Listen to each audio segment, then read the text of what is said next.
अमरावतीचा विषय जडित काळ मला वाटतं अमरावतीच्या विषयामध्ये माननीय मुख्यमंत्री असतील, उपमुख्यमंत्री महोदय असेल किंवा आमचे आरोग्यमंत्री आबिटकरजी असतील, सूचना ज्या आहेत त्या ठिकाणी दिलेल्या आहेत आणि अशा घटना ज्या आहेत ह्या घडल्या नाही पाहिजे.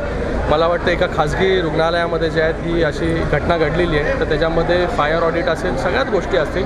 या सगळ्या रुग्णालयांचं जे आहे चोख असलं पाहिजे. कुठेही हलगर्जीपणा जो आहे हा खाजगी रुग्णालय असेल किंवा शासकीय रुग्णालय असेल हा जो आहे सरकारच्या माध्यमाने खपून घेतला जाणार नाही.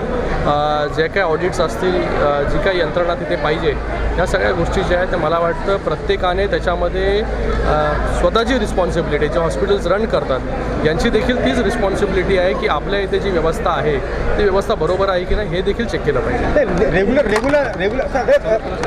ऑडिट रेग्युलर होत आहे. फायर ऑडिट वगैरे सगळ्याच गोष्टी आहे. मला वाटतं नर्सिंग होम्स असतील किंवा मोठे हॉस्पिटल्स असतील, या सगळ्यांनी जे आहे स्वतःची जबाबदारी म्हणून जे आहे ह्या सगळ्या गोष्टीकडे बघणं खूप गरजेचं आहे. एक कंपल्शन म्हणून जे आहे ते बघितलं नाही पाहिजे की बाबा सरकार तुमच्यावरती जे आहे काहीतरी लादते, तुमचे जे आहे ते पॅरामीटर्स जे असतील किंवा नॉर्म्स असतील जे आहे तुम्ही त्याला अबाईड केलं पाहिजे, त्याला जे आहे प्रॉपरली सगळ्या गोष्टी असल्या पाहिजे.